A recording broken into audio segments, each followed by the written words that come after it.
Hi everybody, Jonathan Mark Mendes, Painted Love, and today's tutorial is all about the verdigris look.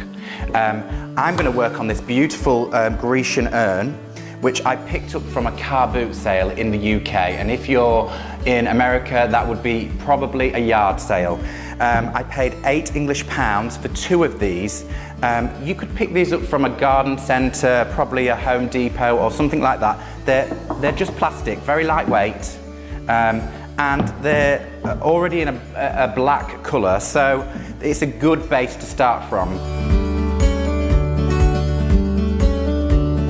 And all we're going to do, I'm going to use salt wash today with Annie Sloan chalk paint, and we're just going to put a primer coat of salt wash. So we're going to mix up some Annie Sloan Enfleur and graphite with salt wash, and we need to put a prime coat onto this. So it's going to be a watered down version of salt wash.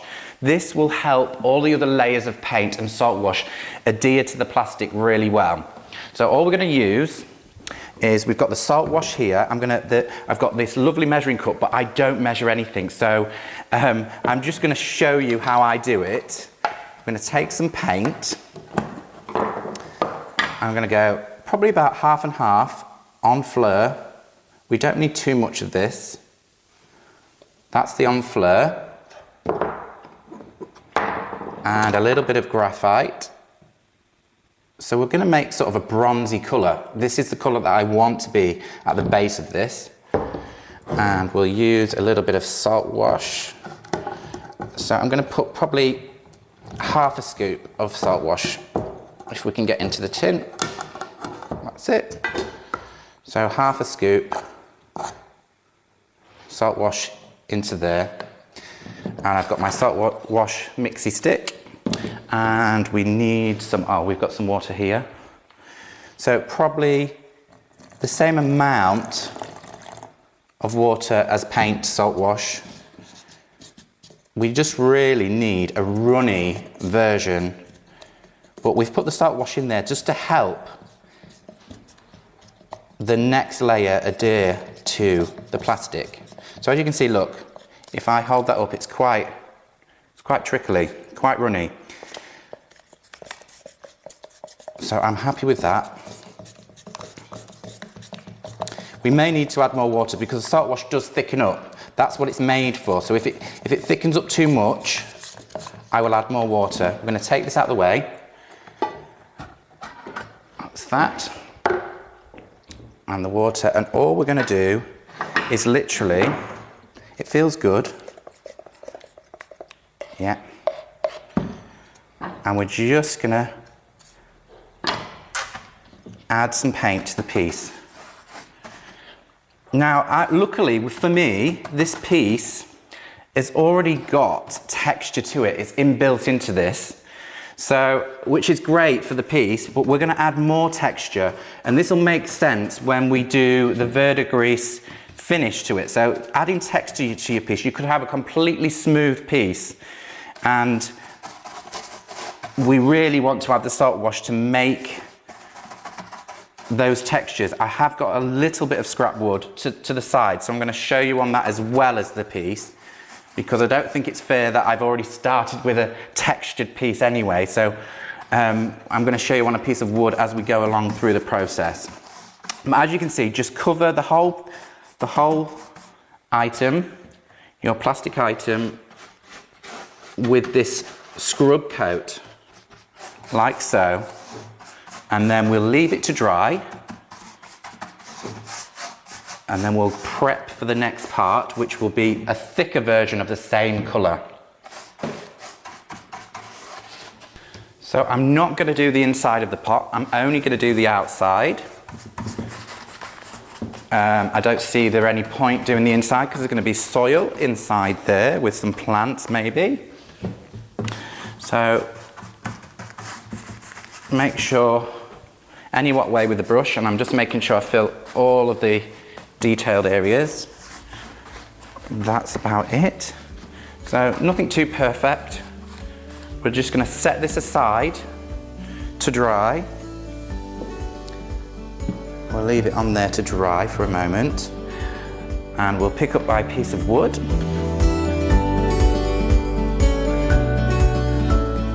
So I've put the urn to one side, it's drying, it's had a full coat, and as I said to you before, we was going to work on a flat piece of wood. This is relatively flat, it's just a scrap piece of wood from the back of the workshop, and we're going to do exactly the same thing to the urn as we're going to do to this, so you can see it from a flat surface.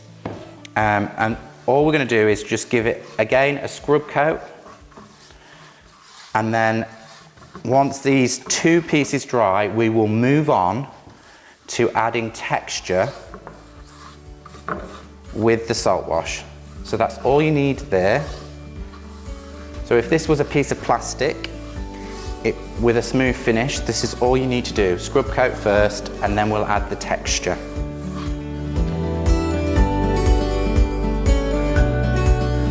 I've had a tea break. It's taken about 10-15 minutes to dry. It's just about there. And so all we're going to do is bring it back to the station, and we're going to mix up our second batch of salt wash. I'm going to use, there's a little bit left in the jar. I'm going to use that. It's thickened up as it's dried. So we're going to use the same pot. I'm going to do the same thing again. We're going to go with a little bit more paint this time. About half of Enfleur and half of graphite straight into the mix pot. Now, I never measure anything. If any of you have seen me before, I never measure anything, but these cups are really great. They tell you all the different paints and how to measure out, so they're beautiful. Salt Wash have been really clever about putting the measurements on here, but if you're like me and like fun, you just pour everything in and go for it. We're going to bring back the Salt Wash, and this time we're going to add more salt wash. We want a really thick, pasty consistency this time. So I'm going to do a scoop and a half to that, and I'm going to mix and let it thicken up, and if we need to add more, we'll add more. There's no water this time around. It's basically just adding, it's making it like a filler consistency. If I lift it up, you can see, look, the paint's no longer running. It's kind of quite sloppy. I'm going to add a little bit more. I want it to be really thick, because this is what's going to add the texture to the piece. So if you've got a smooth finish, the texture is what we need to help this verdigris look. This is lovely, lovely and thick. Can we see? Look. If I show you like that, it's falling. It does thicken up over time as well, so there we go. I'm happy with that. And I'm going to go back for my chip brush. You wouldn't want to use your best painting brush. I'm using a chip brush with natural bristles, and all I'm going to do is dip into the paste, and we're just going with a stipple motion. So this is adding the texture to the piece. Also, what I might add is this plastic container had a weld line running through the piece where the two parts of plastic was pushed together. So this is really great for hiding those details on the plastic pot. So all we're doing, over the top, a little bit of paint. What also you might want to do to add different colours, you can pick up some graphite on its own and it changes the colour, so you can add a little patchy. Can you see? I'm picking up from the lid there, I'm adding different tones. So that's quite fun. So you can mix your colours. So I'm just picking up a little bit of that colour, back into that. So it's adding a patchy. This is the bronze look that we want to go for. So the bronze finish will shine through the other colours at the end. It'll all make sense as we go through. So texture, texture, texture, stippling away the whole piece.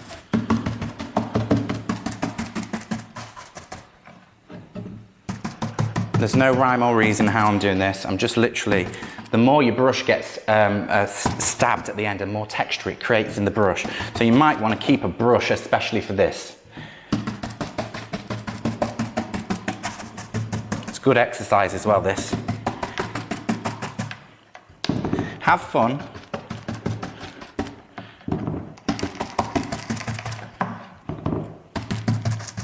So normally the salt wash texture, you could use this with a pale colour. with another colour over the top, and you would sand back to reveal the underneath colour. But in this tutorial, we're doing it a little bit different. You'll see we're going to add the washes of colour, and they're going to just seamlessly sit over the top. We're not going to be doing any sanding back with the salt wash. We're going to use it slightly different. This is just a texturising medium at the moment.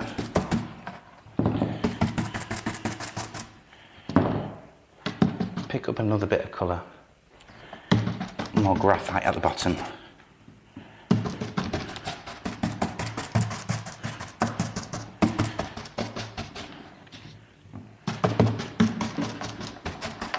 As we go all the way around. That is about it with the texturising of the pot. As you can see, it now is taken on the look of concrete almost. It's got that sort of texture. It's less plasticky, less shiny, and more natural looking.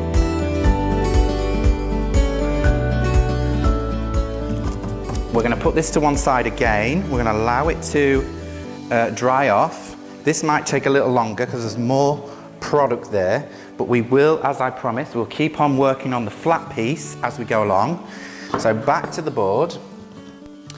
And this is where we're going to add texture to the board. So this was a flat piece of board. So you can see, maybe you can see, I'm adding, it's difficult in the light, textures to the board with the bristles.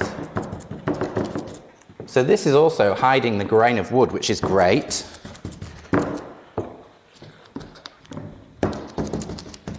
Little lumps and bumps, that's what we want.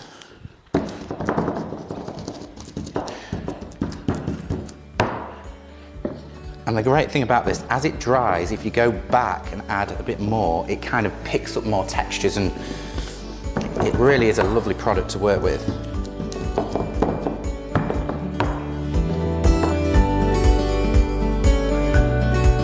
This is almost dry, so we're going to work on this first before that. This is a good practice run, I suppose. And we're going to talk about colours that make verdigris.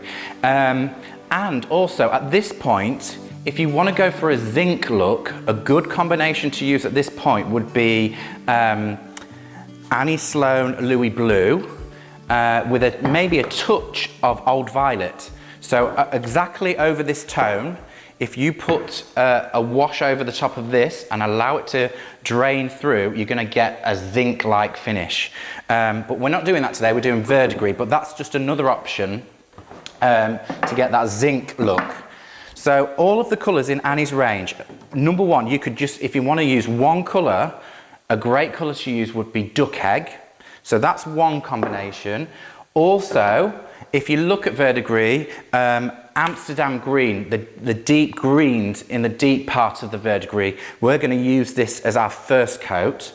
And also Provence and Florence as a darker green. So I think we're going to go Amsterdam, Provence, and a touch of Florence, and maybe we'll just put the odd little bit of old white in there. I don't know, we'll see as the project moves forward.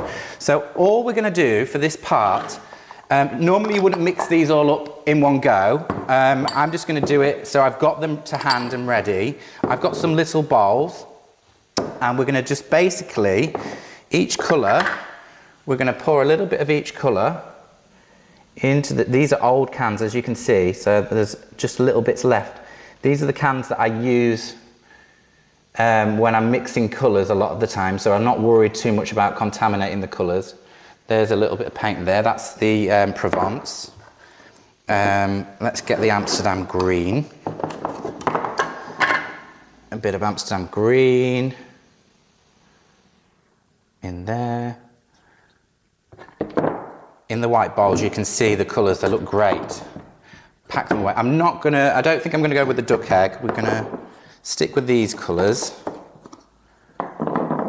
Florence, another gorgeous sort of verdigris sort of colour. Not as much as that, I don't think.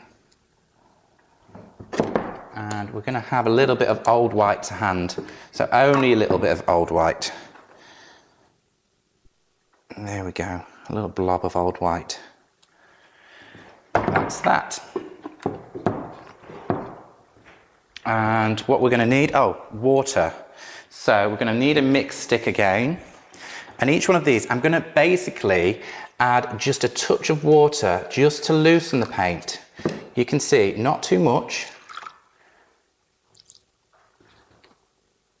I would say about 20% water to the paint, just to loosen the paint. You can see in there, it's making it more fluent. It needs to be more fluent for this process. So it's still got lots of pigment, and the paint, if you look, it's just dripping off the stick there. It needs to be mixed really good and proper, like so. And I'll do the same for all of the colours, and then we'll be ready to work. Move them out of the way. So you can see I've got these runny tones, and all that's going to happen now, I've got 2 spray bottles. A posh one that you can see is well used. This one is actually kitchen products. So I basically removed the labels, but this had some window cleaning product in it. So if you haven't got one, it's got a nice fine mist, and this is perfect for the job. And all we're going to do is we're going to mist the board, and I'm going to use small brushes here, I think. Just pick up a couple of brushes, and we're going to basically mist the board, saturate the board, and this is what we're going to do on the Grecian urn as well. And then we're going to pick up, which colours are we going to go with? We're going to go with, I think this is the Florence, so we're going to pick up a bit of Florence, and we're just going to dab it here. Clean my brush in there, and we're going to we'll go Amsterdam green here. I'm going to do them in a line.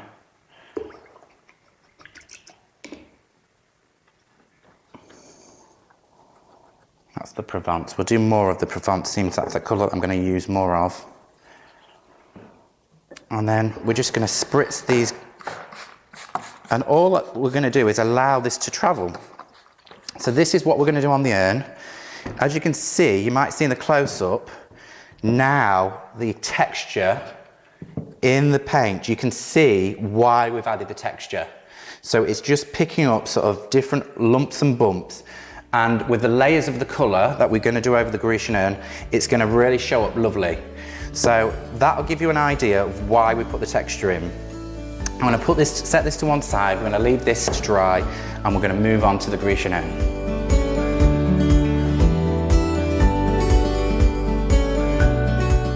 So now, time for the fun bit. The urn is all dry. It's got a nice crunchy texture to it, so I'm happy.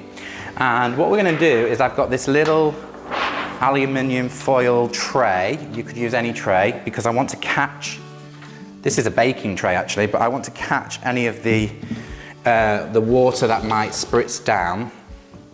And we're just going to go with the same colour combination as we did before, but we're going to go with Amsterdam green first. I'm not going to do everywhere. I'm just going to do in random areas. We must spritz down first, so I'm going to give it a good old spritz all the way around.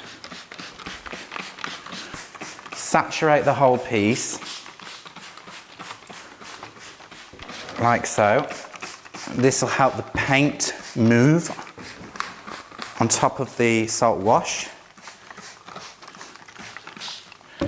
I'm happy with that, and I'm using a big brush, but any old brush, and I'm going to pick up some of our washy Amsterdam green, and I'm just going to stipple it on. I'm going to push it under here.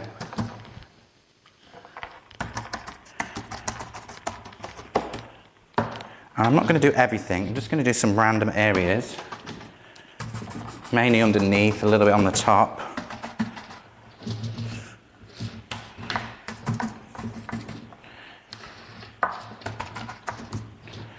Like so.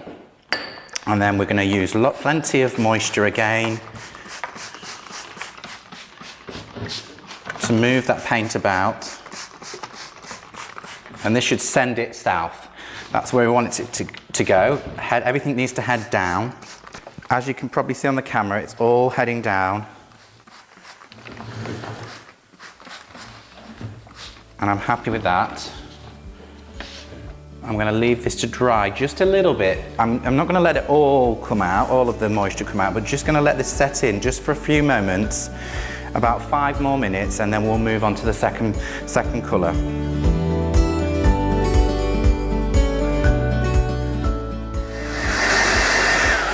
So just to speed things up, I've used a hairdryer. Be careful because there's a lot of moisture in here. You don't want to mix electronics with water. Also, I've done a nice circular motion at a distance with the hairdryer because the wet paint will be in all the crevices and you don't want to blast that out. That's what you want to keep because that's going to add to this look at the end. So just literally circular motions with your hairdryer. Take your time over this. You could do this outside in the garden, which is, you know, in a good sunny day, it'll dry very quickly. Make sure you cover your lawn up or whatever. You don't want a big puddle of green on your lawn. But yeah, generally, if you're going to dry inside with a hairdryer, just take large circular motions. But for now, we're going to move on. We're going to move on to the next colour, which is, I'm going to use Provence. And we're going to use lots of Provence here. And the reason I really wanted this to be totally dry is that these two colours, I want them to be slightly away from each other. So each colour combination you can dry in between, but I think from here I'm just going to have lots of fun layering lots of tone on. So we might jump from one colour to another, but we're going to put lots of paint on it now. So I'm going to pick up, we're going to go with Provence, and I'm going to go quite heavy. We're just going to get this on, lots of it on. Have fun. I want it to be all in these crevices because I want it to trickle down. So you can overlap everything, maybe under here. So plenty on all over. If you notice, I'm tapping it in again. I'm just tapping the paint on. And I might pick up a little bit of the Florence here and there, just as a different tone. Back to the Provence. I'm working quite quickly. I'm tucking under most of the edges and this top edge. So I'm finding where the detail is and then applying the paint there. So stipple, stipple, stipple. And then what we're going to do is saturate again with water. And this is where we're going to have to move the paint around a little bit. Lots of water. Allow it to all head south. So there's a place here where I'm not keen on, so I'm just going to tap that in. This is a dry brush I've picked up now. You could also pick up a tool at this point is a sponge, because that'll add nice textures. So sponge, grab anything to hand that you think is going to add nice textures. So let's square that up. There we go. So keep on working, pushing the paint. So here's a good area to look from. Where I've tapped the brush, I want to soften those edges. So I'm just going to do that, then go back and allow it to travel. I do want some of the dark stuff to shine through because that's the bronze colour underneath. And just keep on working it. So that needs softening, a bit down here, a bit at the top. Generally, just keep on working around the piece until you feel it's good. I'm going to come around to the front. As you can see, it's all heading south, exactly how I wanted it to look. More water will make the paint translucent, so don't over spritz it, because otherwise you're going to lose some of your paint coverage. So just literally, we want it to come off at the top edges and sit deep down. So if you can see, look, if I do that, it brings it back to the Enfleur graphite mix, which is the bronze colour underneath. So I kind of like that. what I would suggest you do when you're doing this is do one wash and then let it dry, see how good that is, and you can go back. Once it's dry, you can go back and add more tone. I quite like this though. I'm quite happy with how it's looking. This sponge is great. It's just removing enough for me. Here again, here's an edge that I don't quite like. It's quite harsh. So you could either tap it away with a brush, like that, and then soften again. That works really lovely. I could do with some more under here. Let's pick up some more. That just feels like it needs a bit more colour. Travel it up there. And spritz again. A bit down here. And then it feels to me like I want to bring some of the dark back. So just play with it really. It's a really playful project. You'll find your own way of doing this and your own combination of colours. Duck egg alone looks amazing, but I like the really deep greens. They just seem to me to look more like bronze, cast bronze that's gone in the weather, in the elements. So just keep on working. I might, as a bit of a wild card, I've got a little brush here. Let's see what happens if we add a little bit of white here and there. It might work, it might not, but I'm not going to worry about it if it doesn't. Quite nice. It just adds another softer look. So sometimes you get those sort of white marks. I think that works quite well.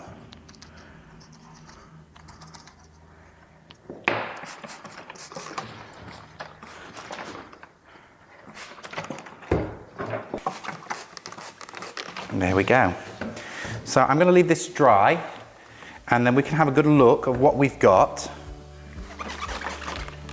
And then I'm going to see if I need to apply another layer. So we're going to give it a good 15 to 20 minutes drying time and then come back and see how we feel about it.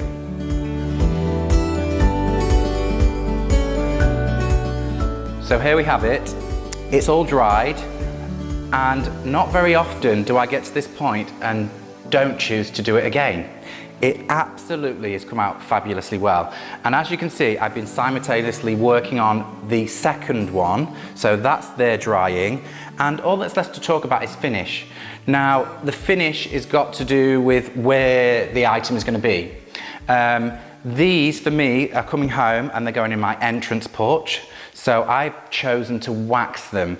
If there was to go outdoors with the chalk paint on, I would not put any finish on them. I would just let them naturally weather even more at this stage. Although you could use a lacquer or a varnish, a yacht varnish would really seal the painting quite well, but you would get a shiny finish. So I am going to wax them because they're going to be slightly covered. So all that's left to do is use a large wax brush. And this actually, by waxing, is going to bring out the tones in the patterner. So it really does, and it'll also bring the surface, the bronzy colour to the surface, which is really nice. This is why I wanted to wax mine. I really think it makes the end product look all the more better. So I'm not going to buff this, I'm not going to go to a sheen, I'm just going to make sure there's plenty on and allow it. As you can you see in the camera, it's really bringing out that lovely bronzy tone underneath with the verdigris over the top. And basically, the choice of finish is yours for whatever you want to use your pots. This could also be done on some of your old light fitments. Any old metal pieces would be lovely. It doesn't have to be plastic garden pots. It could be on many things, old light fitments. You know, just upcycle, choose the item you want to go with. So I'm going to carry on with this process. We probably will photograph these outdoors so you can see the colours really nicely. But for now, thank you for joining me. Take care.